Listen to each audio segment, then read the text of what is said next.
അൽഹംദുലില്ലാഹി റബ്ബിൽ ആലമീൻ അല്ലാഹുമ്മ സ്വല്ലി അലാ സയ്യിദിനാ മുഹമ്മദിൻ വഅലാ ആലി സയ്യിദിനാ മുഹമ്മദ്. ഏറെ ആദരണീയരും ബഹുമാന്യരുമായ വേദിയിലും സദസ്സിലുമൊക്കെ സന്നിഹിതരായിട്ടുള്ള പ്രഗത്ഭമതികളായ നേതാക്കളെ, സർവാദരണീയരായ സഹപ്രവർത്തകന്മാരെ, ദുഃഖം ഘനീഭവിച്ചു നിൽക്കുന്ന ഒരു സന്ദർഭത്തിലാണ് സമസ്ത കേരള ജമിയത്തുൽ ഉലമയുടെ ഓരോ പ്രവർത്തകനും ഈ സമയത്തുള്ളത് എന്ന് നമുക്കറിയാം.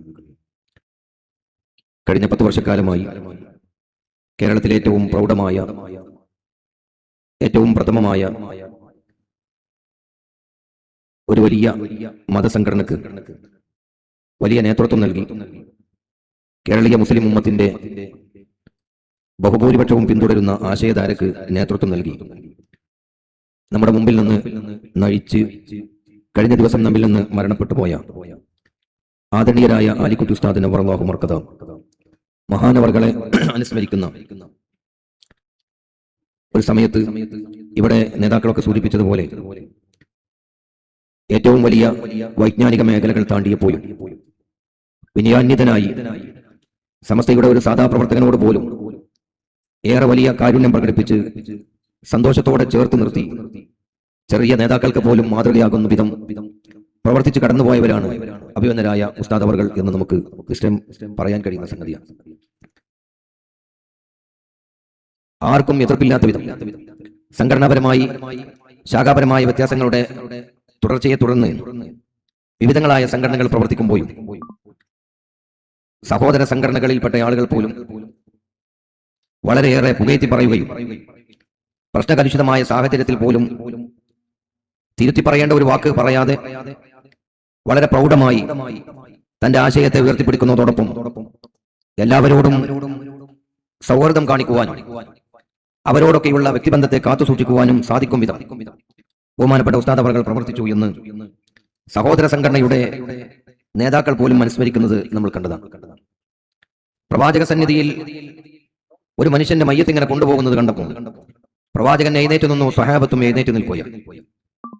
അല്ലാഹുവിന്റെ റസൂൽ സല്ലല്ലാഹു അലൈഹി വസല്ലം തങ്ങളുടെ അടുത്തുള്ള സ്വഹാബത്ത് ആ മനുഷ്യനെ കുറിച്ച് വളരെ നന്നായി അഭിപ്രായം രേഖപ്പെടുത്തുകയാണ്. അയാൾ നല്ല സ്വഭാവമായിരുന്നു, നല്ല പെരുമാറ്റമായിരുന്നു, അയാൾ നല്ല വൈശിഷ്ട്യമായ പ്രവർത്തനത്തിന്റെ മാതൃകയായിരുന്നു എന്ന് ആളുകൾ ഇങ്ങനെ പറഞ്ഞപ്പോൾ നബി സല്ലല്ലാഹു അലൈഹി വസല്ലം തങ്ങൾ വജബലഹു എന്ന് പറഞ്ഞു. എന്താണെന്ന് വിശദീകരിച്ചില്ല. ദിവസങ്ങൾക്ക് ശേഷം മറ്റൊരു മയ്യത്ത് പോലെ കൊണ്ടുപോകുന്നത് കണ്ടപ്പോ സ്വഹാബത്ത് ആ മനുഷ്യനെ കുറിച്ച് ബേഡായ, മോശമായ ചില സംസാരങ്ങൾ, പരാമർശങ്ങൾ നടത്തിയപ്പോഴും നേരത്തെ നടത്തിയ കമന്റ് സയ്യിദുനാ റസൂലുള്ളാഹി സ്വല്ലല്ലാഹു അലൈഹി വസല്ലം തങ്ങൾ നടത്തുകയാണ്. സ്വഹാബത്ത് ചോദിച്ചു, നബി എന്താണ് ഇതിന്റെ താല്പര്യം? അങ്ങ് നേരത്തെ കഴിഞ്ഞ ദിവസം കൊണ്ടുപോകുന്ന മയ്യത്തിനെ കുറിച്ചും പറഞ്ഞു അയാൾക്ക് നിർബന്ധമായി, ഈ മയ്യത്തിനെ കുറിച്ച് നിർബന്ധമായി എന്ന് അങ്ങ് പറഞ്ഞു, എന്താണ് അതിന്റെ കാര്യം എന്ന് ചോദിച്ചപ്പോ പ്രവാചകൻ സല്ലല്ലാഹു അലൈഹി വസല്ലം തങ്ങൾ പറഞ്ഞു, നിങ്ങൾ നേരത്തെ കൊണ്ടുപോകുന്ന ആ മനുഷ്യനെ കുറിച്ച് നന്മ പറഞ്ഞപ്പോ ആ മനുഷ്യനെ ദീവാനു സ്വഅദാഇൽ അഥവാ വിജയിച്ച ആളുകളുടെ പട്ടികയിൽ അല്ലാഹു തആല രേഖപ്പെടുത്തി എന്ന്. ഈ മനുഷ്യനെ കുറിച്ച് നിങ്ങൾ മോശമായ അഭിപ്രായം രേഖപ്പെടുത്തിയപ്പോൾ അയാളുടെ സ്വഭാവം ശരിയല്ല, അയാളുടെ പെരുമാറ്റം ശരിയല്ല, അയാൾ ഒരു തരം ദുൽവജിഹൈനി എന്ന് പറയുന്ന 2 മുഖങ്ങൾ പ്രകടിപ്പിക്കുന്ന അത്തരം സ്വഭാവങ്ങളുള്ള ആളായിരുന്നു എന്ന രീതിയിൽ നിങ്ങൾ പ്രതികരിച്ചപ്പോ ആ മനുഷ്യനെ എന്താണ് അത് സൂചിപ്പിക്കുന്നത്? വന്നിരായ ഉസ്താദ് അവർകൾ തന്റെ ഈ ആയുസ്സിനിടയിൽ ഉയർത്തിപ്പിടിച്ച ആശയം, ബഹുമാനപ്പെട്ട ഉസ്താദ് അവർകൾ കൊണ്ടു നടന്ന ആ വലിയ മാർഗം ഒരു കാരണവശാലും ഭ്രംശത്തിന്റേതായിരുന്നില്ല, മാർഗം തെറ്റിയതായിരുന്നില്ല, അല്ലെങ്കിൽ ഒരു കപടമായ ഒരു ആശയധാരയായിരുന്നില്ല എന്ന് ബഹുമാനപ്പെട്ട ഉസ്താദ് അവർകൾ ഈ ലോകത്തിന് വരച്ച് കാണിച്ചു തരുകയാണ്. ബഹുമാനപ്പെട്ട ഉസ്താദിന്റെ ആ കിടത്തം നമ്മൾ കണ്ടവരാണ്. ആ മരിച്ചു കിടക്കുന്ന കിടത്തം ഉസ്താദിനെ നേരത്തെ ജീവിതകാലത്ത് കണ്ടും ശീലിച്ചും പരിചയിച്ച ആളുകൾ ഉസ്താദ് ഇങ്ങനെ നമ്മളോട് സംസാരിക്കുന്നതിന്റെ ഇടയിൽ അദ്ദേഹത്തിന്റെ ഒരു സംസാരത്തിന്റെ ഇടയിൽ സംസാരങ്ങൾ നിർത്തിയിട്ട് അദ്ദേഹത്തിന് ചുണ്ടുകൊണ്ടൊരു പിടുത്തമുണ്ട്. ആ പിടുത്തം അങ്ങനെ തന്നെ പിടിച്ചു കിടക്കുന്നത് പോലെ നമ്മൾ ബോധ്യപ്പെടുത്തുകയാണ്. ഞാൻ മരിച്ചാലും ഞാൻ നിങ്ങളുടെ കൂടെയുണ്ട് എന്ന് പറയും വിധം ബഹുമാനപ്പെട്ട ഉസ്താദ് അവർകൾ നമ്മിൽ നിന്ന് വളരെ മൗനമായ ഒരു വാചാലമായ ഒരു മൗനത്തോടുകൂടെ ഉസ്താദ് നമ്മിൽ നിന്ന് ഇവിടെ പറഞ്ഞു പോവുകയാണ്. അല്ലാഹു സുബ്ഹാനഹു വ തആല ബഹുമാനപ്പെട്ട ഉസ്താദ് അവരുടെ ദർജ ഉയർത്തട്ടെ എന്ന് നമുക്ക് ആത്മാർത്ഥമായി പ്രാർത്ഥന നിർവഹിക്കാം.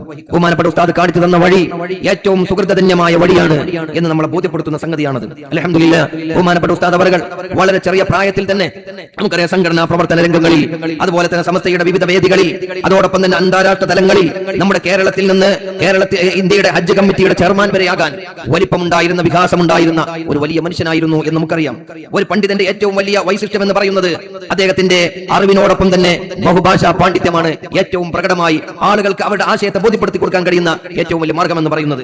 തന്റെ സ്വയം പ്രയത്നം കൊണ്ട് അറബി, അതുപോലെ ഇംഗ്ലീഷ്, ഉറുദു അടക്കമുള്ള ഭാഷകൾ അനായാസം കൈകാര്യം ചെയ്യാൻ ബഹുമാനപ്പെട്ട ഉസ്താദിന് അതുപോലെ വിദേശ നാടുകളിൽ പോലും വളരെ പ്രൗഢമായി ഇസ്ലാമിക പ്രവർത്തനങ്ങൾ നിർവഹിച്ചുകൊണ്ടിരിക്കുന്ന നമ്മുടെ സ്നേഹഭാജനം അഭിവന്ദരായ സയ്യിദ് ഫഖറുദ്ദീൻ തങ്ങൾ അവരുടെ അർഹിക്കുന്ന എല്ലാ ആദരവുകളോടെയും ഈ പരിപാടി ഉദ്ഘാടന കർമ്മം നിർവഹിക്കുന്നതിന് വേണ്ടി സദയം അപേക്ഷിച്ചുകൊണ്ട് അൽഹംദുലില്ലാഹ്. അസ്സലാമു അലൈക്കും വറഹ്മത്തുള്ളാഹി.